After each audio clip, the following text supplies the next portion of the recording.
So we're back here with part two, looking at chapter two of cultural geographies. And I've juxtaposed the popular culture and folk culture on this slide with an itemized list, if you will, to help you understand the, the polarity of these two concepts. If we look at the folk culture, I gave you a couple examples: the Amish, the Mennonites I mentioned before, the Roma, the Gypsies. The Gyp part of that is from Egypt, but they're from certainly Europe, so it doesn't have to be just here in America. It's all over the world. But small, isolated groups, you know, that well, this actually says highly mobile. I'm sorry, it should have been not very mobile. I still notice edits I need to make. I apologize, but at least I saw that one. But you'll see in my next few slides of how very quick changing popular culture is versus that of a folk culture, which is really strongly tied to a place, the roots, generations, strong interpersonal relationships between families, kith and kin groups, and the like. But if you look at the very end, highly specialized professions for popular culture. You know, I don't do anything else but teach, for instance. I mean, I have a few other things I can do, but that's how I make my money. But I don't grow food for myself, and I don't make my own clothes. So we understand that we're very dependent in popular culture groups on other people doing a particular thing. Government, banking. You know, when it says secular institutions on the list, you know, that's where we go to get money. Where do you go get money if you're living in an Amish community? Your neighbors. That's the way they work. Immigrant communities work that exact same way too, guys. That they're highly dependent upon family and not these broader institutions. And again, with the constantly changing aspect of culture, you're going to see in this very next slide regarding popular culture. So if you'll take a look at, I can't get this thing to go. So, all right, here we go. So if we look at how we would conceptualize American culture and identities, think about National Football League. It's trying to have a global audience, but it really is American football. What do all the other countries play? You should know this, right? Soccer, except they don't call it soccer. It's football to them. And that's a world sport. Ours is a very American sport. And when I was growing up, I was born in 1969. I was imprinted with teams early on.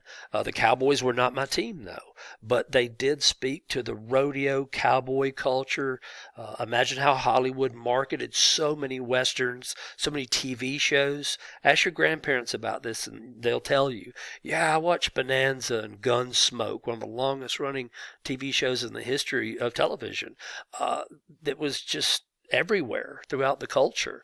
But as we then started to modernize after World War II, not modernize, well, yeah, modernize, but to become more and more and more urbanized, concepts changed. In the steel city, you know, we were a manufacturing country, the most dominant economy on the planet in 1945. And so people's views changed about that. And what is the American, team now? Is there one? We certainly see 30-something, maybe 30-something teams in the NFL. And, I like the Titans, but, they're not America's team.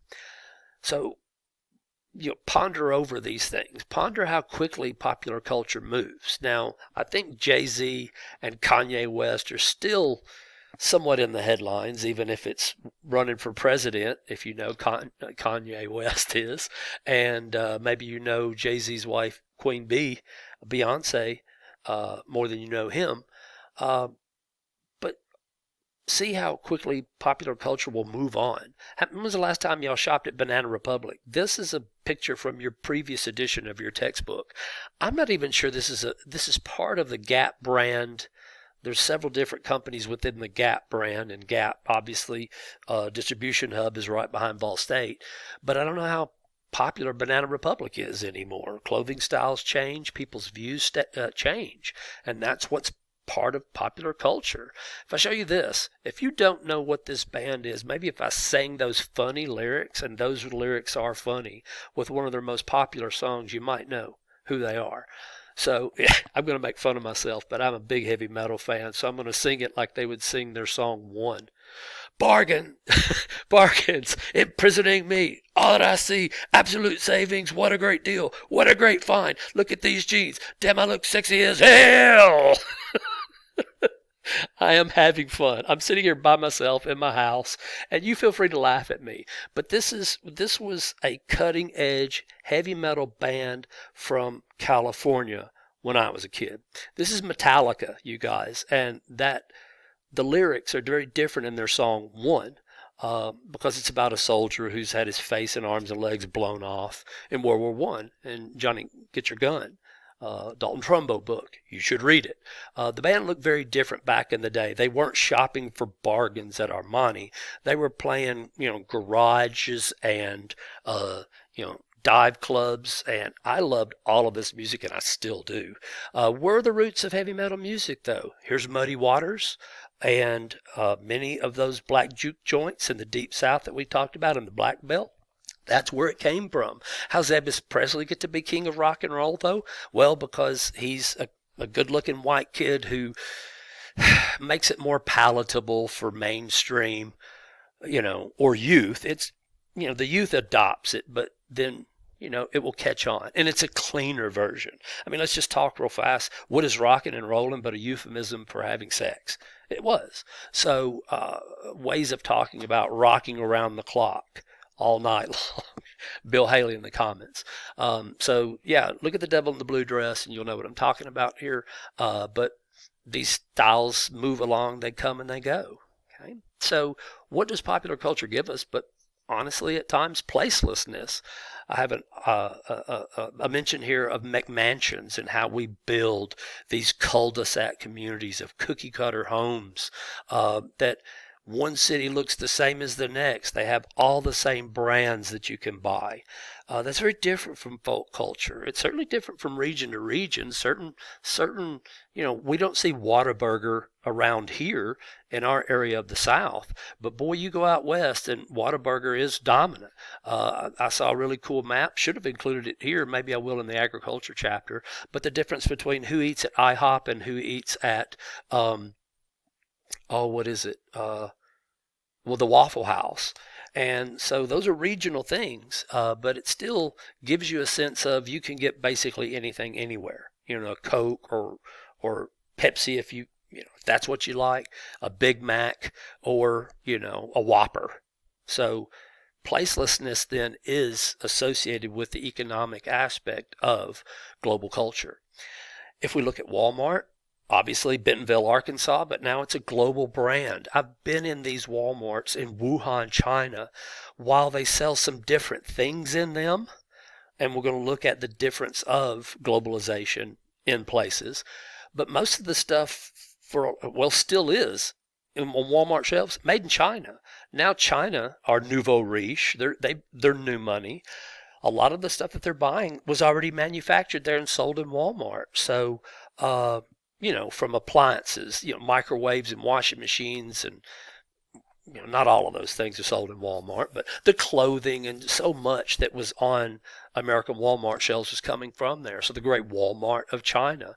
So a lot of research has been done on this, and Walmart's had to grow their brand and change their brand to be able to stick in some of these places. We'll talk more about this with McDonald's here in a moment too. Let's look at popular culture here with Barbie dolls. Now, I'm probably speaking to a generation. We're going to cover generations in a moment too, in our next chapter, chapter 3. But we'll see that y'all probably had Bratz dolls and some other things. When I was a kid, boys weren't supposed to play with dolls. We played with action figures. Mine were G.I. Joes, right? Or little plastic army men. But you have to market, these things differently to boys and girls in America. Well, think about how you have to market different kinds of Barbies, brown skin, black hair, dark skin think American Girl dolls now. And some of you, I've been in an American Girl store. I had 2 daughters. In fact, my daughters have this very doll that you see here, which is an Indian Barbie, in a sari. I married an Indian woman from South Asia, and we celebrated our cultures. And so these global brands are going to have to be more global if they're going to stay relevant. And that's what they've done. So I listed here some of the types of collections they had. I know it's unfortunate that they called the low end the penetration Barbie. Sounds really odd, I know, but it's laughable. But to get to these different types of brand Barbie, the theme Barbie, she's a girl, a cowgirl, or she's a lifeguard. There's a lot of that kind of stuff going on. Think about how Monopoly has been, you know. I just was in Walmart the other day and saw a Gallatin, Tennessee version of Monopoly. So specialization and stuff, but is it truly global when they then have to change it for local customs, local culture, local language, local acceptance? That's what I'm driving at here. It's really cool. Now let's look at indigenous cultures, a few of these dominant ones in America. And this one right here was Mesoamerica. So this one is the Maya. And the Maya were not an empire like we will see with the Aztec and the Inca, but they flourished and had high society. Guys, they had language, a written language, and something most people don't know, they invented the number 0. We typically attribute that to the Indians of South Asia. They did. The concept of nothingness within mathematics. These guys had a base 20 vigesimal system, but they had a 0. And this is why we talked about the Mayan long count calendar and why 2012 was so important, that we thought the world was going to end. Do you think the world's going to end on December 30th, 2020?